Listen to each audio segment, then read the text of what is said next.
everyone, I'm Joel Baird, the General Manager of Missoula Community Access Television, inviting you to this, my third edition episode of Out and About. We are here at the Pease Farm at the north end of Duncan Drive, and we're visiting with Josh Slotnick, and he's going to tell us all about it. Josh, thanks for taking the time. You bet. Thank you, Joel. So where are we? So I feel like we're in a roadside attraction. Yeah, well, we are at our farm center in our barn, and in about 30 minutes, 50 representatives of 50 households are going to come here and pick up their vegetables. These folks have bought into our farm. They bought what we call a share of our produce. So they pay a set price at the beginning of the year, and they get food for, I think this year we're at 19 weeks.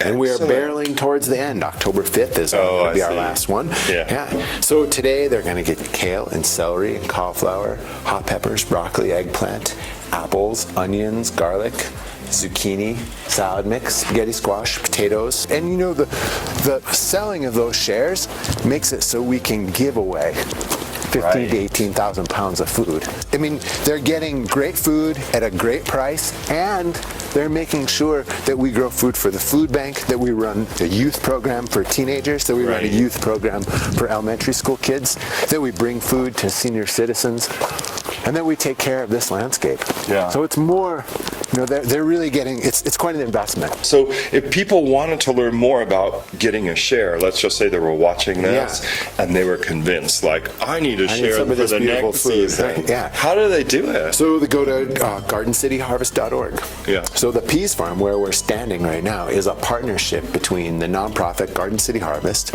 and the Environmental Studies program at the University of Montana. Excellent. So these fine young people here doing all this hard work are students in the Environmental Studies program, and though I'm dressed like this, I'm their teacher. Oh, you're good at that. And this place, the lease on this place is held by Garden City Harvest, and Garden City Harvest comes up with all the operating expenses to make this go. The land itself is owned by the Missoula County Public School District, and our big obligation is that we maintain educational programs for the school district, which we do pretty much every morning and afternoon this time of year. There's a field trip going on, and there may even be one right now.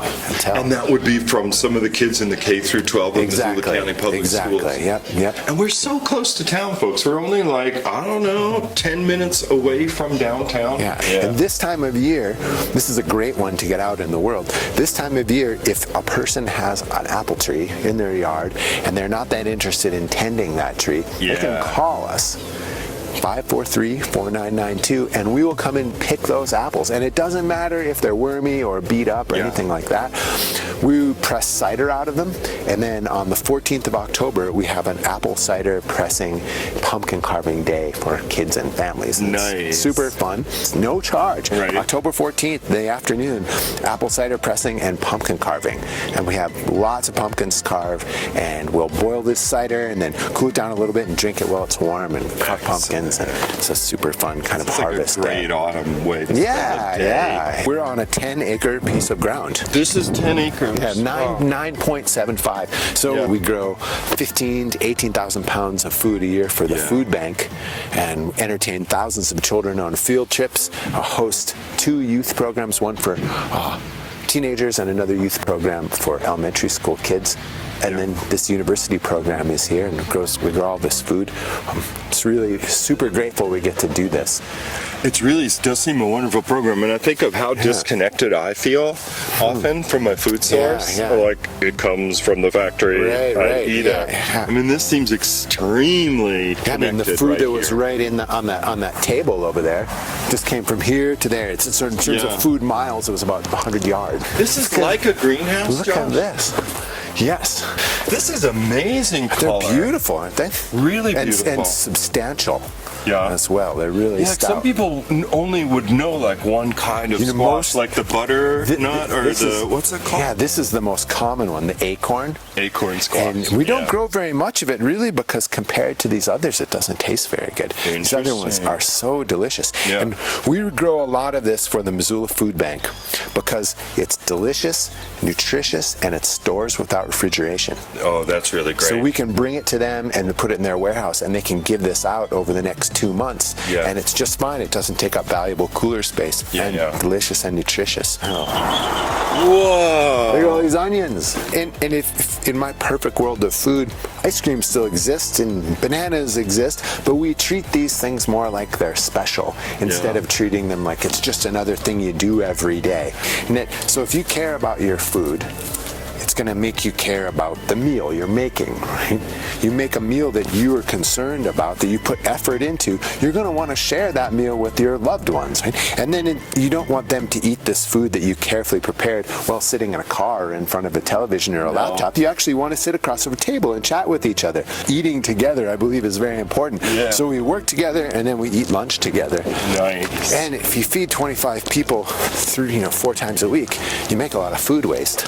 Oh, right.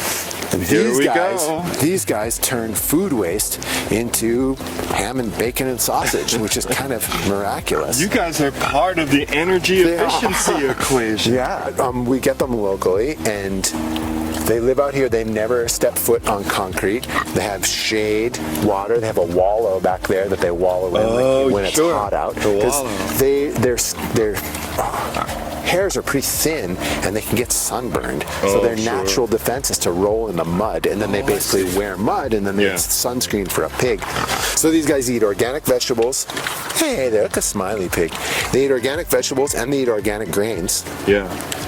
And they turn our food waste into meat, and then we sell a couple of them, and then we send some of the meat to the food bank.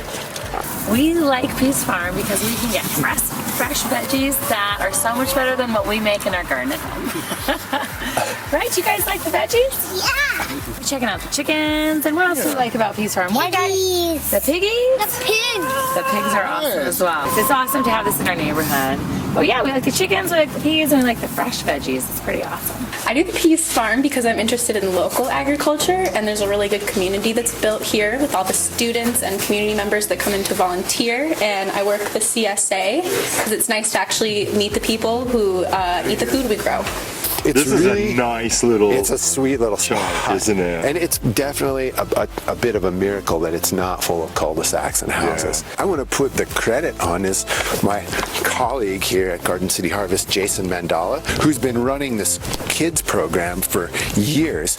So it's at the point now where pretty much any child who's gone through elementary school in Missoula has come to the Peace Farm on a field trip. These field trips get followed up in the wintertime with a farmer in the classroom visit. So they get another person coming to talk to them about seeds or cooking or onions or tomatoes or whatever. And these kids tell their parents about it. Yeah. So a couple years ago, when this lease came due, all these parents and teachers went to talk to the school district. I'm like, no, our kids love this. And the school district listened. They were responsive, even though there was the potential to raise millions of dollars by selling this. Now, admittedly, the neighborhood would not have been very excited about that, but also, admittedly, it was the good work of Jason and his minions that caused all these people to come stand up. To have like a real sense of value by a useful program that was administered faithfully over a decade of time. You said it perfectly. I think we'd all be better off if, with more regularity, we prepared beautiful food and shared it with people we care about. You heard it here, people, at the Peas Farm from Josh Slottner.